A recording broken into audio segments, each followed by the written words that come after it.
Welcome. Welcome to William Steele, True Crime and Steel Spotlight, TV, radio, and public relations. I have my co host for Saturday nights with me here again, Ignacio Esteban, prolific author of 73, 75? 75 and counting. Yep. Retired ATF agent. And we're going to roll right into today's topic. Everybody knows who we are by now. So if you haven't figured this out, If you haven't figured it out, there's plenty of shows you can figure us out. that's right. So he's written a series of books. We're all about crime prevention and trying to help people now. And so he's written a book called The Infamous LA Murders. It's actually about to be released. Yeah. And so we're going to dive right into some of the cases he's written about there. And I think one of the things you mentioned was there's a list of characters you have there. List of famous cases, some solved, some not so solved. Blood, fascinating. Most people remember the Manson family killings, right? Where Charles Manson has that cult of his that is like a white supremacist type cult where he thinks there's going to be this ultimate race war in California, right? And then he puts his people to do these horrible murders, right? Helter Skelter. Remember that in the 60s in California, and of course you have poor Sharon Tate and her friends. They're killed in the house. They're in there, and it's you got to think about how they were killed. They weren't killed with guns, Bill. They were killed with knives and knives they had in the house, and they were repeatedly stabbed. And she was a famous actress at the time. She was 8.5 months pregnant. She was married to Roman Polanski, right? He was at the time not there. He probably would have been killed. He was, I think, filming out there in Rome, in Italy, out there in Europe on a movie. Right. And her daughter, her child gets killed. And she's being stabbed continuously. They write pig with her blood on the wall, right? They end up hanging her while she's still hemorrhaging with her dead baby inside her. They did horrific things that are infamous. They also killed, and that day, I think they killed her hairdresser. I forget the guy's name at the moment. It's Folgers, a guy named last name Folgers. Yeah. Miguel Folger was the heir to the Folgers coffee. A lot of important people lost their lives by these monsters because this guy has a crazy idea of this race war, and he unleashes his goons. People in a cult, like we talked about cults before, people get brainwashed, they get controlled, and they're pretty much put to task. Well, that's what they did. They put the task. I saw a few documentaries about Manson, and he would take in a lot of runaways or young girls in their teens, that were maybe abused at home, and they were on drugs, and they were easily manipulated. They felt they found the family, I believe it was called. And the Manson family, the cult was called. Yeah, his whole cult family was not a good family. It's like Italian mafia families, right? Yeah. They're nothing good there. There's no family. Squeaky Frome was one of the members, and she later tried to assassinate, Gerald Ford? Yeah. Gerald Ford. Mm-hmm. So, we're doing these shows for educational and crime prevention purposes. So we're going to roll right into that. It's going to be in the book. We're going to have the link in the description. But I would like to say this on that one topic of joining these type of cults and following this charismatic figure. You, as former law enforcement, how would you advise my viewers to stay away from that and the signs to look for, if you could put them? Yeah, we have the shows there talk about Scientology. We had David Koresh. Also, we had the Jim Jones. Right. They're very charismatic, and they're very good at preying on people who are down on their luck. You know what I'm saying? People that are grasping for hope that they can change their life around. Right. And they're good at picking that up, and they're good at exploiting that. And don't give your money away to the people. Some of these cults require you to give all your income to them, right? Yeah. Like Scientology, David, all these people, don't be doing that. That doesn't make sense. When they want everything from you and you get nothing, you exploited, that's not good. That's not a smart thing to do. Like even, what was the guy, David Koresh, I think even when the guys went there with their wives and their children, he was the only one allowed to have sex with all of them. He's the one who controls everything. Yeah, and then at the end, he used to call them his mighty men.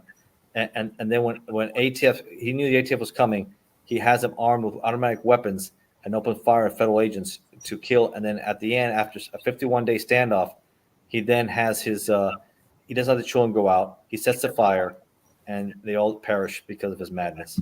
Now I want to say one thing. You said he sets the fire. Of course, some of the stories are out there that the gas that came in that tank thing they pierced the wall with, they were told not to use that type of gas, and that knocked over a lamp or something. Or the listening devices FBI have planted is clearly, you can hear it, him saying, "Here they come, set the fires." Wow, okay. See, I wasn't aware of that side, and that's suppressed by these conspiracy stories.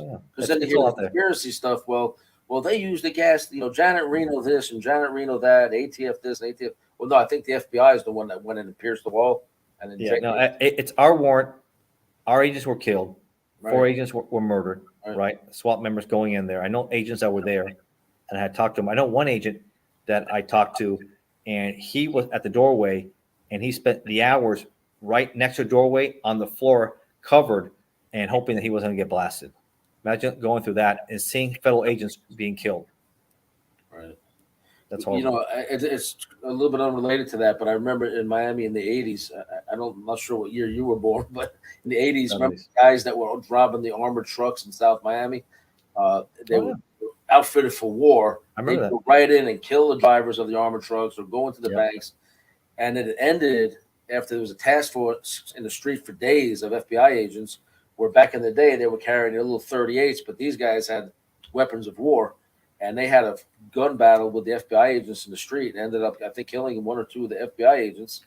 Sunnyland, yep. I just actually watched that documentary. I was in Florida as a fugitive when that happened. I remember watching the news. I will never forget it, because one of the bad guys is dead in the street. It's all over, breaking news. Oh, yeah. I was a fugitive at the time watching this. I'm like, holy crap, these guys are nuts. And these poor guys got killed trying to save them. But I remember distinctly, either it was a police officer or an FBI agent walked up to one of the dead guys and kicked him so hard right in his face. They were like furious. You're on emotion at that time. And I get it. I'm like, oh, crap, man, these guys are pissed. And now these guys are dead. And, that was a nasty shootout. And I have to remember, it's been a while since I've seen a documentary. I saw a presentation on it. I want to say it was at least 2 or 3 agents were killed. Yeah.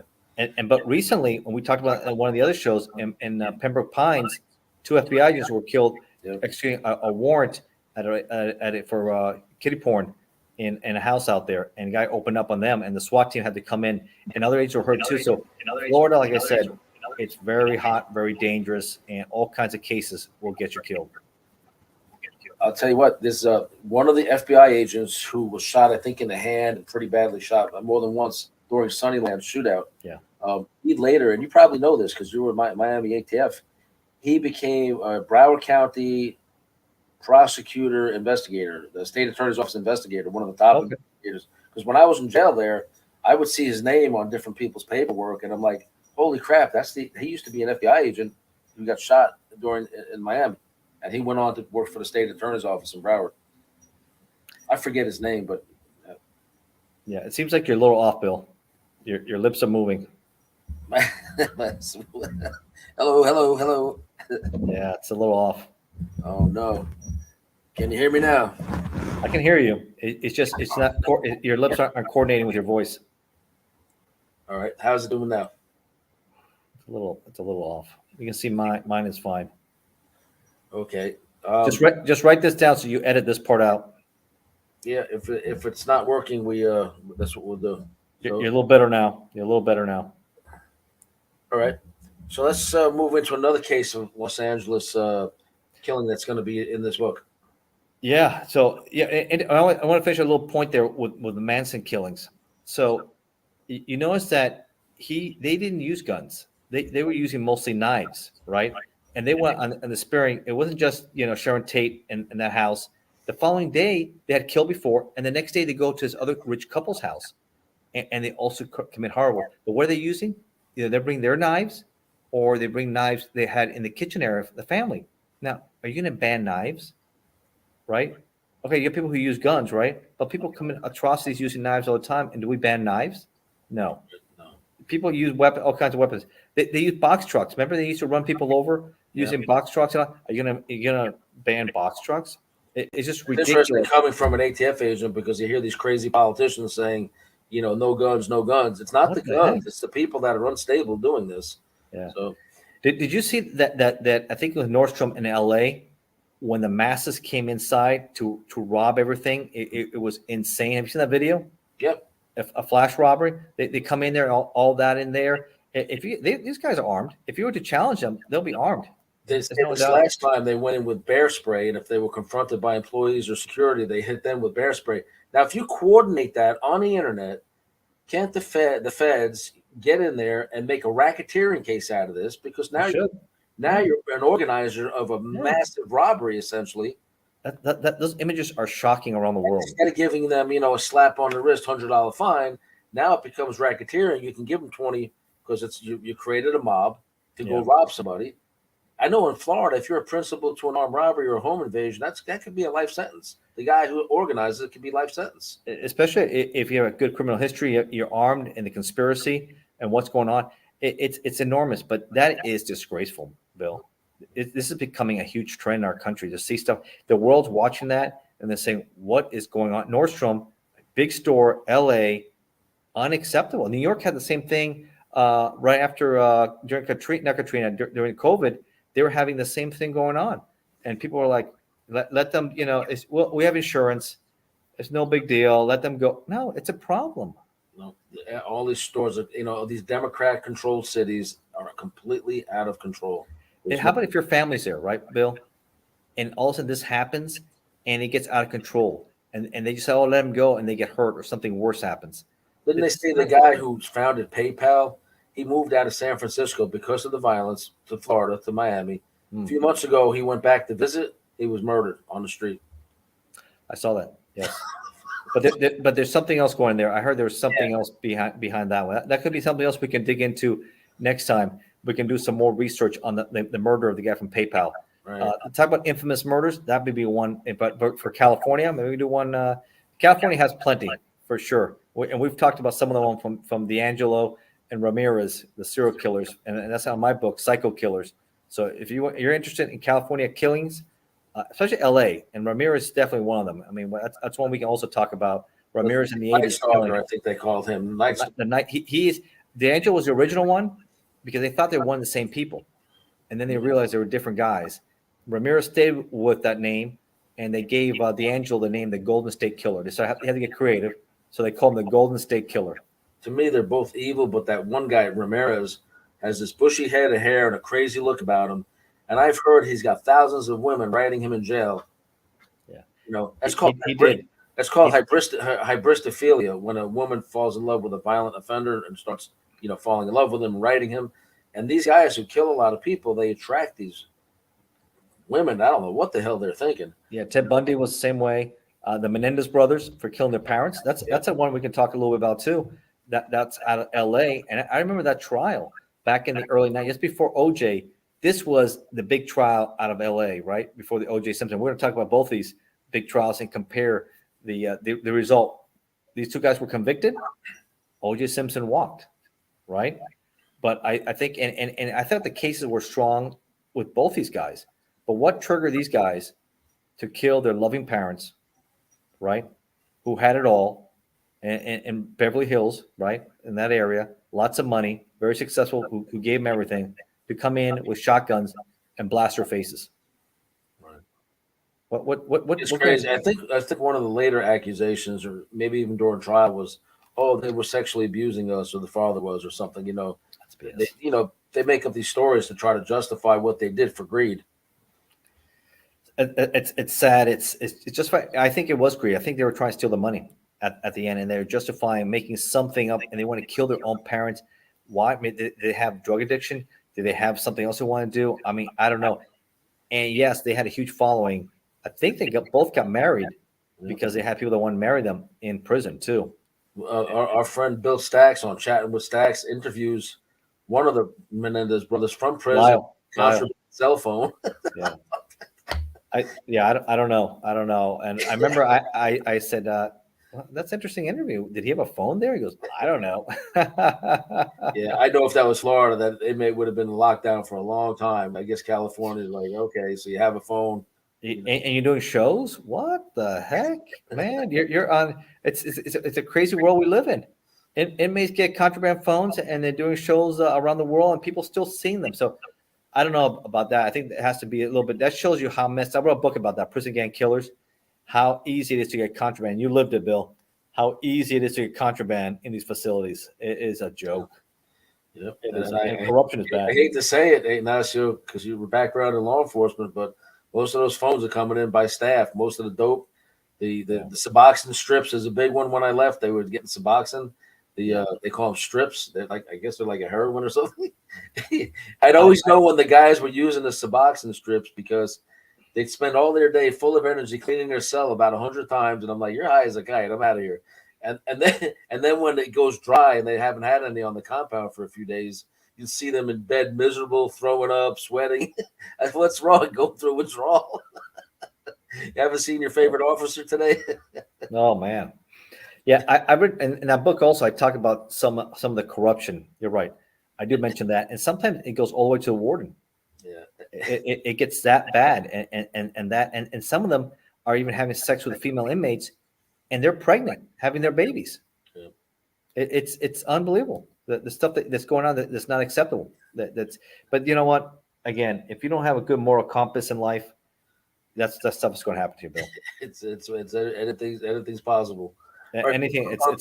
On some of this Los Angeles stuff, I'd like you to add something if you're not finished writing this book about Robert Durst, because don't forget Robert Durst. Oh yeah, he went out. I was going to say this in the show, and we're going to post this first, and then I'll keep on because I'm still writing. If anybody out there wants me to add a chapter on a specific killer out of LA that you think, or murder that you think is interesting enough, let me know. Have us when we post this. Let me know, and I'll add that out there. You say Robert Durst, okay? Yeah, add Robert Durst with a link to my book because I knew him, and he specifically went to me and probably some other people about having Susan Berman killed out there. And then I was in jail in Miami, and he went out there and did it himself. So Susan Berman was Dave the Jew's daughter. Susan Berman was a pretty famous screenwriter and author in her own right, and her father used to work for Meyer Lansky running Las Vegas. Really? Yeah, I've read a lot about Meyer Lansky. His name was Dave the Jew Berman. That was Susan Berman's father. He died when she was 12, and then she, from a life of luxury and hanging out with Sinatra as a kid and singing at her birthday party, went to being pretty much destitute. But then rebuilt her life as a journalist, and went to, I think it was UC Berkeley, one of the schools in South Florida, South California. What's going on with this guy Durst now? Durst eventually went to trial. I went actually when I got out of prison. I went to Los Angeles. I went to meet the prosecutor. He said, "How the hell did you get out of prison?" He shook my hand during a recess, and he said, "What are you doing in L.A.?" I said, I understand you're doing what you're doing. You have, what I wrote, and and he says, "Well, I'm really busy right now. I don't have time to talk." I gave him a copy of my book. And he says, "I don't need to read this." And he handed it back to me and he took off. But and I said, "I'm allowed to be here. I got out a few weeks ago. I got a pass from my parole officer. I'm allowed to be right here." And so is he in jail now?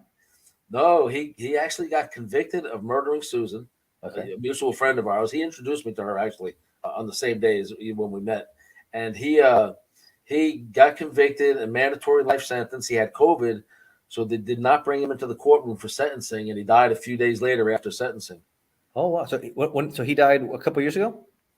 About a year ago. About a year ago. Wow! So Robert Durst dead. Is this the same one? You remember the story you told me that he was trying to mentor you into being a serial killer also, and he would be dressed he'd be dressed in like women's clothing, covered in blood, and all that stuff. Yep, I came in the house one time and there was dog parts, and he was in a dress getting high.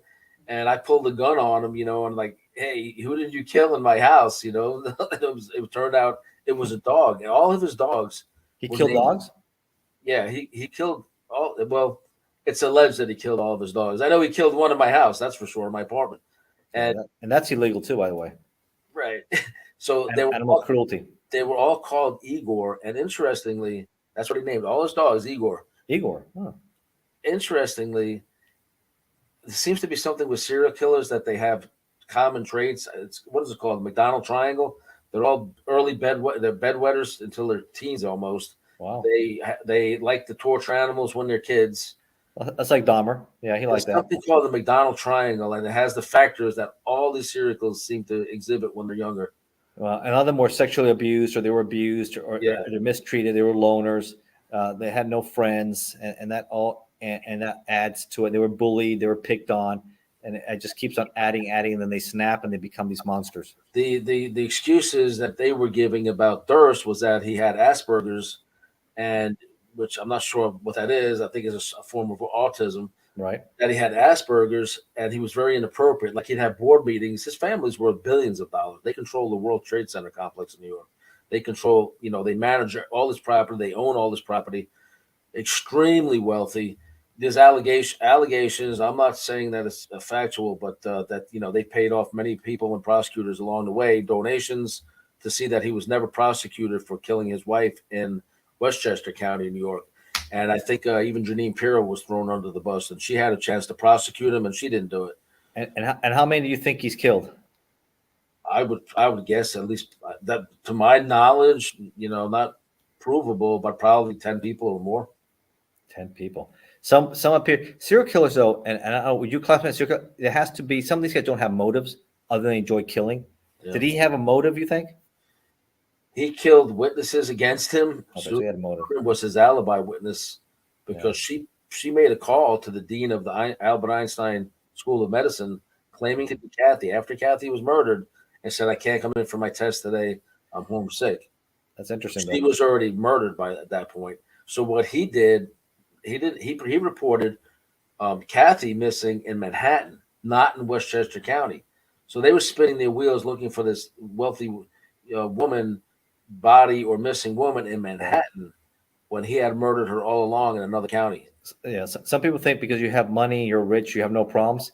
Sometimes it could be a lot worse. You can have more problems than ever. If you don't have a good, like I said, moral compass, or you don't have everything straight up here, you could be in a world of hurt and a different hell.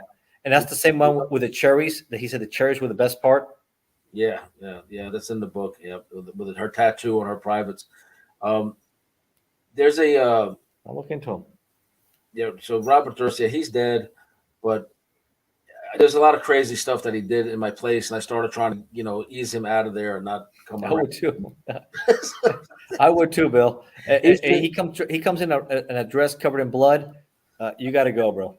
He's sitting at one stage on the couch. He used the basement sometimes upstairs apartment, and he's sitting there naked on a couch, and 3 women around him, and he's inviting me to join. And I already told him I'm not bi, I'm not curious, and he's smoking a joint, and I was in my 20s. He was in his probably early 40s at that time. And I lunged and dove on him and strangled him so bad that his eyes were red for days. Why did you do that? Because I was so incensed that he came on to me sexually. Oh, no, that wouldn't cut it. No, he's inviting me to participate, and I'm like, no. First of all, I don't get down with guys, and my girl's upstairs. Yeah, no, that's a lot of things. And then on top of that, you're in a dress covered in blood. That's third strike, you're out. When he was on America's Most Wanted, he was hiding as Dorothy Siner, a deaf mute woman in Texas in Galveston, and he was spotted around town with a wig, wearing a dress. It's and crazy. One of his neighbors. Now the allegation is that he was hiding money with this guy, or that the guy noticed him from a broadcast of America's Most Wanted. So he kills Morris Black, but he claims they struggled over a gun and a discharge. They find body parts floating in Galveston Bay. The only thing they can't find to prove his version of how the gunshot happened is the head. That was the only thing missing, where the bullet went in. So he goes to trial with all these super famous, wealthy lawyers, pays them millions of dollars. He gets acquitted. The only thing he's convicted of was like destruction of a corpse or something for cutting him up. Then what? Well, if you're innocent, and we killed him by accident, why don't you just call the police? He said, because Janine Pirro was hunting me for killing my wife, and I didn't do that either. So that's something like Dahmer would do, right? These are guys who when they've done with their victims, dismember them. But Dahmer was good at complete. I mean, he did keep a lot of parts, but sometimes some of these guys use other methods to get rid of the body part. I'm not going to talk about it, but yeah, there's a lot of ways out there. Dahmer had 55-gallon drums of acid full of body parts. Yeah, full body parts, torsos, and everything else. Skulls in their fridge. He would then freeze the body parts, eat them later. I mean, guys just those apartment complex, Oxford apartment in Milwaukee, a year later demolished. Just like Al Capone's house. I don't know if you heard about this. Just got demolished. Did you just send me a clip about his house, a real estate clip or something from Yes, just was demolished about a few days ago. The guy was trying to sell it in 18. Over 100 years old, worth about 25 million. Right. They demolished it. Yeah. Well, somebody super wealthy just wants a lot and build something bigger there. I get that. I get that. But man, if you have a chance, and you saw the video, I think, of all the upgrades already. It was another company that then they pumped a lot of money into it. It is amazing how it looked inside there. I don't admire Al Capone or any of these criminals. No, However, the pieces from his pool and from his house could have literally been encapsulated and sold all over the internet. I think so. Real pieces of Al Capone's bedroom or pool or house, you know. Yeah, at least, I mean, obviously they remodeled, they changed it, but what is left, I'm not sure if the pool's left. The pool was one at the time it was built in the 20s that he built it. I think it was like 23 around there, mid-20s. It dates in my book. 30 by 60, they said. It was the largest residential pool, I think, in the United States at the time.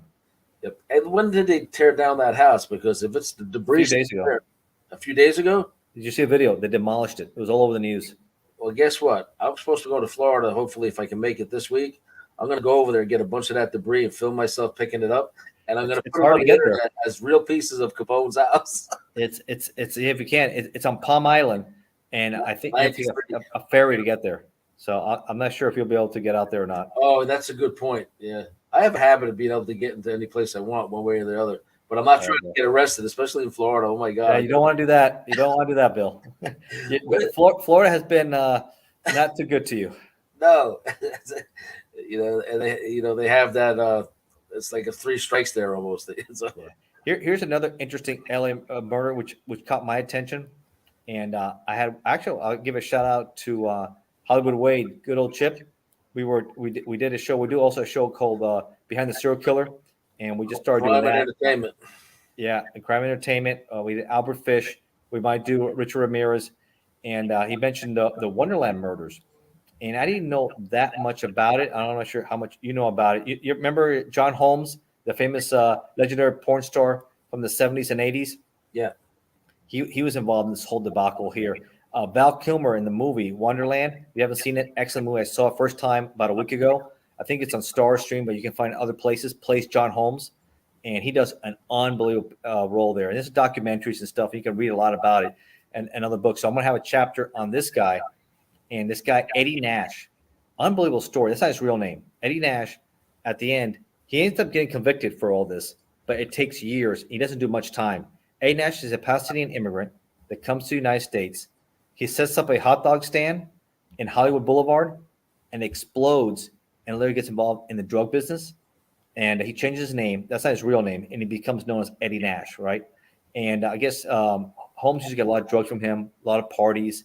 Holmes is a big star back in the early 80s, obviously. He's, porn is really picking up. People really like it, and he's really known for a lot of things. But he has a bad drug addiction, and that hurts him. And I guess he's hanging with another crowd, but Holmes notices that this guy, Eddie Nash, has a nice home. I don't remember the exact location. It could be near Beverly Hills. It could be off about that. It's in my book. It's going to be where it's located.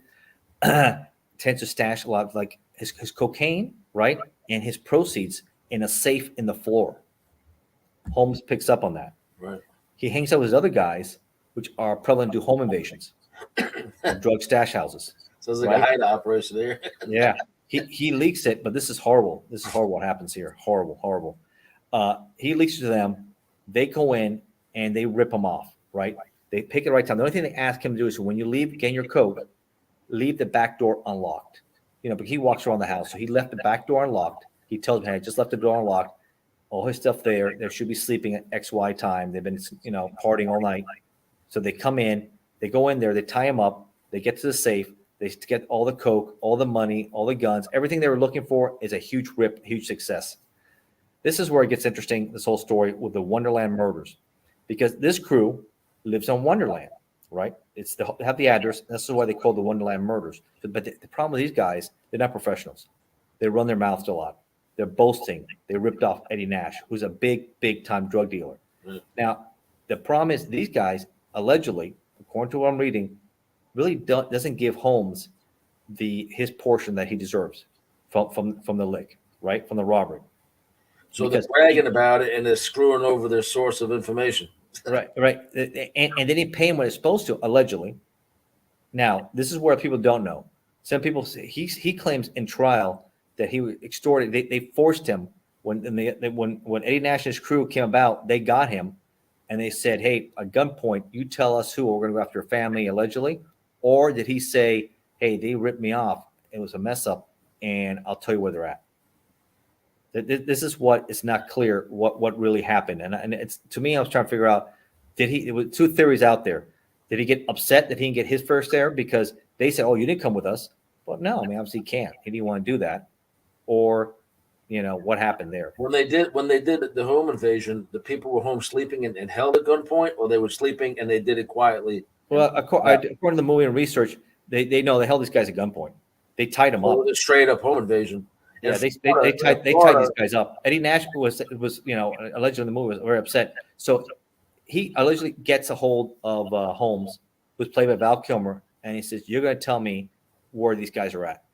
So he points where they're at in Wonderland, and they come in with bats and whatever. He opens a door for them, and they go in there and go lights out, clubs all of them to death. Horrific crime scene. Horrific. It's called the Wonderland Murders. It's infamous in L.A. You got John Holmes, the porn industry. You got drugs. You got all the bad, seedy things of Los Angeles coming in one big circle right there. And Holmes is acquitted. But you know what happens to him? In early, he dies a few years later because of he's in the porn industry. AIDS. He dies from AIDS. And this other guy, he's acquitted, but later he's convicted on racketeering federal charges, Eddie Nash. But because this is already 2000, and he's already so old, he only does a few years. Right. And he dies 2 years later. It's an interesting story, the Wonderland Murders. I don't know too much about it. Shout out to Chip there in Hollywood Way and Crime Entertainment. I'm doing some more research on that, and I'll have a chapter in there in my book. Okay. And we talked also about discussing Bugsy Siegel and the Black Dahlia case. The Black Dahlia, yeah.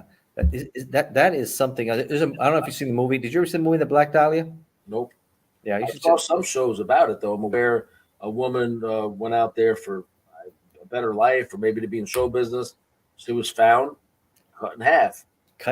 Yeah. The lady who saw her on the streets there was, I think, walking her dog in the morning and found her. There was no blood in the scene, which is interesting. No blood. So this was done somewhere else, bled out, right? And then left and she thought the body was a mannequin because all in pieces, and someone just discarded a mannequin.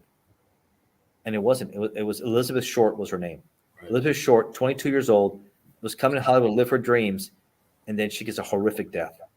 The Black Dahlia. The reason why it's called the Black Dahlia, the media at the time, there's a movie called The Blue Dahlia, famous actress there, and because she had clothing that was black, they called it the Black Dahlia. Okay. I think that's never been solved. There's been numerous suspects over the years. 1947 it happened. Right. 1947, after the Second War, and a lot of suspects, they identified her because of her prints that just started. And I guess she had an arrest for something minor, maybe drinking as a minor or something. And so they were able to identify her. And with the one who committed the atrocity, they had his print, but never came up on any database. So somebody with no history. Interesting there. So that was in the 40s. Now I know Bugsy Siegel was around that time also. The same year, Bugsy Siegel also. Infamous mobster also.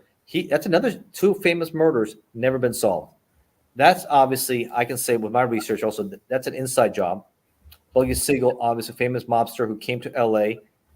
Jack Dragna from L.A. Crime was not happy to have him there, right? Obviously, because he came from the East Coast and he was there to take business, and he had better Hollywood contacts, they said, than he did, right?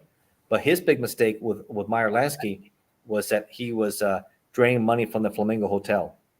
Right, there was stuff that either he was draining money or the development wasn't going up quick enough. It was costing more. Yeah, he was stealing a lot of money. So I remember the footage from that crime scene. He, I think, lived in Beverly Hills, and Virginia Hill. In Beverly Hills, and he was sitting on his couch, and the gunman was outside in the evening, and right through the window shot him in the head while he was sitting on his couch. Reading the newspaper, sitting on the couch, M1 carbine, sniper style. took them out. But a lot of these guys, mafia guys, since they had an M1 carbine, were World War II veterans. Right. Don't forget that. So a lot of people think they're comfortable with that weapon. Yeah, it's a lot of people think obviously inside job. He was stealing. They had enough with this guy, and they finally gave because Dragnet for years wanted to kill him. He did not want him in L.A., but he said no. These mafia families wanted him there. He stayed until they crossed him. And when it comes to this, they show no mercy, right? And the mafia at that time they show no. So two famous: the Black Dahlia, Bugsy Siegel murder, great movies, great documentary. And the house he was killed in was his girlfriend's house, Virginia Hill, in Beverly Hills. Her name was Virginia Hill. Another mob that we were going to discuss was Johnny Stompanato. Stompanato. What an interesting life that guy lived. Again, and I'm just doing preliminary research. I'm still writing a lot of stuff. But Stompanato also, he was a World War II veteran, right? Another guy. A lot of these guys end up going to the Second War. He was a veteran of the battles in the South Pacific Islands, right? You survive fighting the Japanese, right? Horrific battles. You know how they are deadly and horrific. He survives those battles. He comes in. He ends up unfortunately joining the mafia, and he goes organized crime, goes to the West Coast, and he ends up working for Mickey Cohen. He becomes his bodyguard and right-hand man for Cohen, which is also not liked a lot by Jack Dragna. But he's there because obviously he gets support from the other crime families to be there. So he's there, and he gets involved with a lot of famous actresses, including Lana Turner. He has an affair with her. They have a relationship, but he gets very jealous. Lana Turner has other, you know how in Hollywood is a lot of these power celebrities. They have other interests, other affairs, right? And he thinks that Sean Connery, at the time, just before he does James Bond, is having an affair with her out in London in a studio shoot. So he flies out there, somehow finds a weapon out there, which is interesting, in London, or at least in Britain, and allegedly points it at Connery and threatening him to get away from his interest, Lana Turner. Right. Lana Turner's a famous actress. She's done a lot of famous movies. But I didn't know this about Sean Connery. I guess he has a strong background in martial arts, right? And I didn't know that. And he was really quick. He got the hand a certain way and pushed it back on him, allegedly. This is what it reported, almost broke his hand. Yeah. Took the gun away from him. Enhancing the legend of 007. 007, just before he did 007. So that's one of the reasons why he ended up doing 007 with his martial arts skills. Takes it away from him, hits him back, and off he goes. Well, of course, and then the British authorities come in, and he's deported out of the country. Okay, you got to go back to America, whatever. So he's still pissed off, and allegedly he waits for her. She has a nice home in Beverly Hills. She goes back home. He waits for her. They get a huge domestic. Allegedly, he's hitting her, abusing her, assaulting her, right, getting ugly. And it wasn't a mafia hit. It wasn't anything like that. Lana Turner's teenage daughter takes out a knife. Again, back to the knives again. What I talk about, a lot of murders happen or a lot of killings happen. They don't ban knives. Comes out and starts stabbing him and kills him to save her mom's life. She was never charged with murder. She did it in the heat of the moment during the assault. During the assault to save her life, and she was never charged with anything. I think he said she was 14, right? When she killed She was a teenager. Yeah, she was a teenager. I remember that. I think they put her in for psychiatric evaluation for a little while, and then she, disappeared. She's probably still alive today somewhere. Probably. Lana Turner's daughter saved her life from being killed by a gangster named Johnny Stompanato, who was a World War II veteran. A lot of these guys serve in these battles, but they come back and they get into organized crime, and that's making bad decisions. Like I said, they could have been heroes. Like we said, Timothy McVeigh. If he would die in the Persian Gulf War, he would have been a hero. Instead, he becomes the worst terrorist in domestic terrorist in U.S. history, right? Then these guys become organized crime guys. They're killers. They get trained, and then they become killers in our country. Okay, another big one. The whole world knows this case, and I think people are almost to the point of sick of his name. O.J. Simpson. You remember that, right, Bill? Yeah. That was the most watched trial. That was, really before the internet. So everybody was glued to their TVs watching that trial. I remember I was 94, just graduated from college, and I was starting my master's degree, and I was doing other things, and I would be watching that every time I had these guys became household names, right? The Dream Team. And the right? attorneys made it all about race and nothing else. Johnny Cochran, right there. Yep. Barry Scheck, Yep. right? Ben Shapiro, right? With the other famous Alan Dershowitz, yeah, big guy from South Florida who recently died. What was his name? He represented the Boston Strangler. yeah. Yeah. And Marsha Clark on the prosecutor's side, and Eric, I think Holden was his name, Holder. Right. These guys, and a lot of mistakes were made. But remember the famous thing about the gloves putting on? If it doesn't fit, you must acquit. Jury nullification. Even though the evidence was enormous out there with him, with the stabbing, with his ex-wife Nicole Brown, with Ron Goldman, who poor guy happened to work at the local restaurant there that she left her glasses in. He was just coming to return to her, and OJ thought they were having an affair, and he was just a guy. I think he was even gay, and he goes out and does horrific things in a fit of rage. Right. I remember there was one time she was messing around and she was abused. There was a history of abuse. Yeah, walked up to the window of her place, to see her or spy on her, and he was able to see. I forgot a super famous other football player friend of his, and she allegedly was giving him oral sex, and OJ saw that as well. So like he knew she was not only messing around, but she wasn't really being too discreet about it. she didn't care. Yeah, But it doesn't justify homicide, murder. Something Marcus. Marcus Allen, I think it was Marcus Allen. Yeah, it might have been Marcus Allen. Yeah. Well, that's how these guys are, and it's sad tragedy. It was hatred, but I think it was clear to everybody he was guilty, and they were able to get to the jury, and they had a jury notification making the race car with Mark Furman.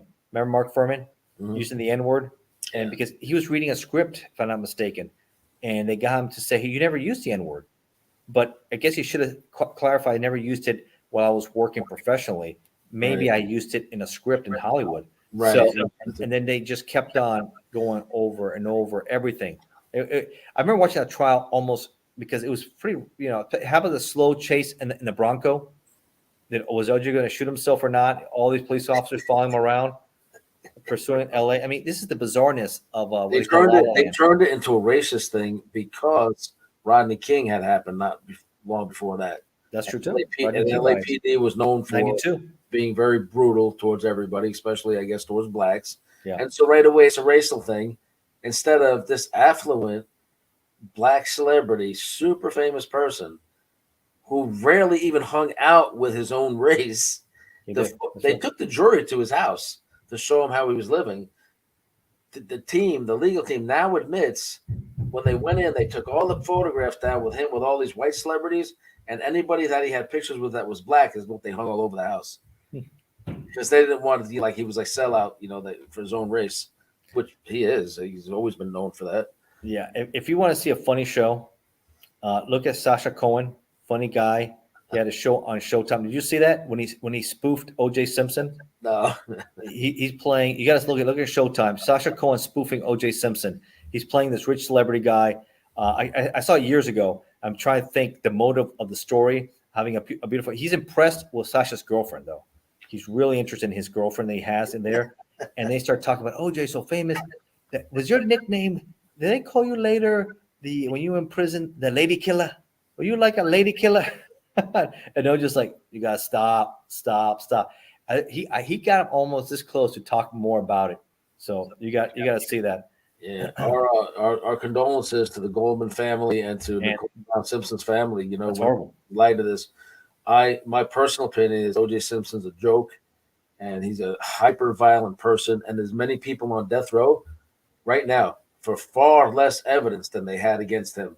They had enough. Oh my God, the evidence was enormous. He did it. Enormous. The evidence was enormous against him. They had his blood DNA in more than one place. A tear in the glove. Exactly in the place where he had the cut on the finger. Yeah, exactly. Why is he in the Bronco panicking in a slow chase, trying to escape authorities, with money there, trying to hide, run away? I mean, there's so many pieces all together. He did it, and then of course that book, If I Did It. Remember that book he wrote, If I Did It, right? Being interviewed. It wouldn't be the OJ that you know.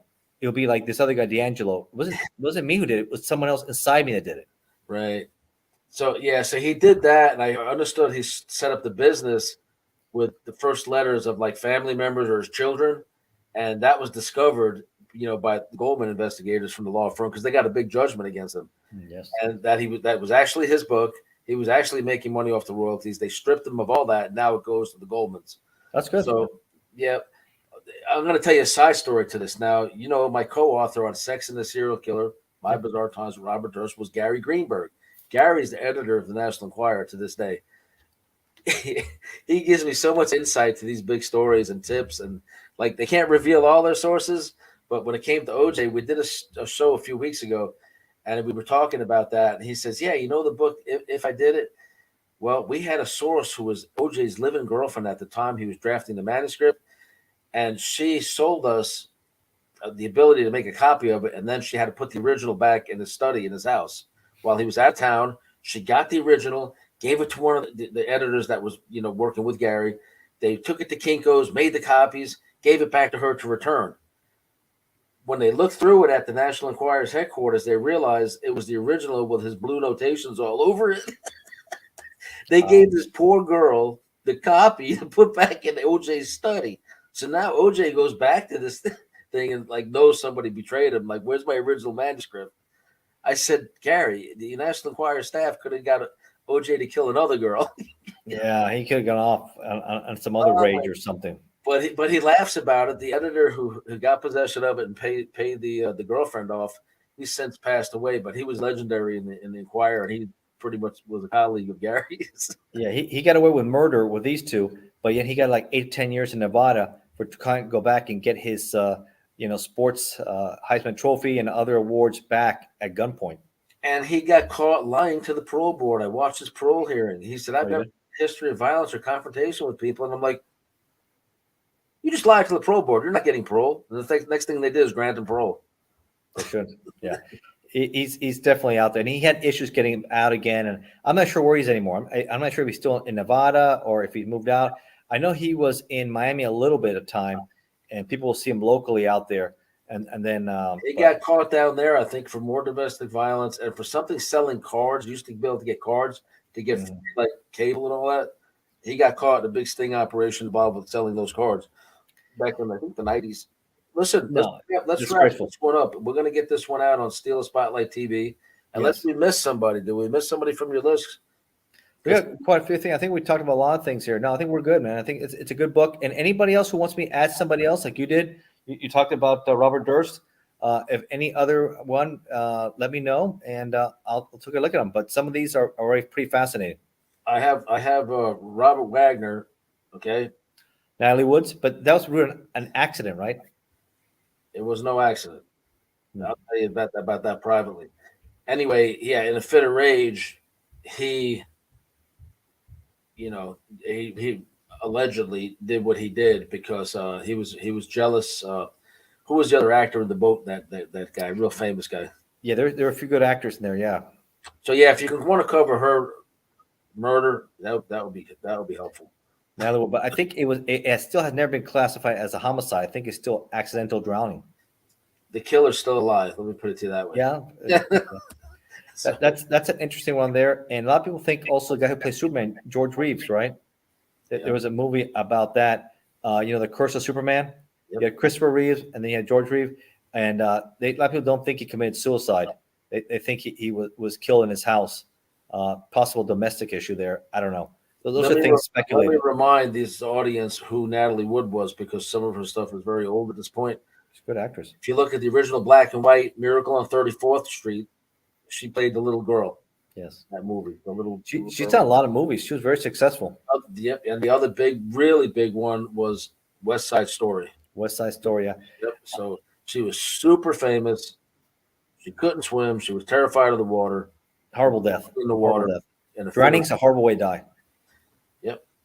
Okay. We're gonna those are some good ones I'm gonna keep on working on. So hopefully I have them out maybe in a few weeks or so, maybe a little longer. Got a lot of projects going on, Bill. And doing a lot of shows. Yep. Links in the description. Everybody, you know how to find my books. You know how to find Ignacio's books. We're always over here talking about his books.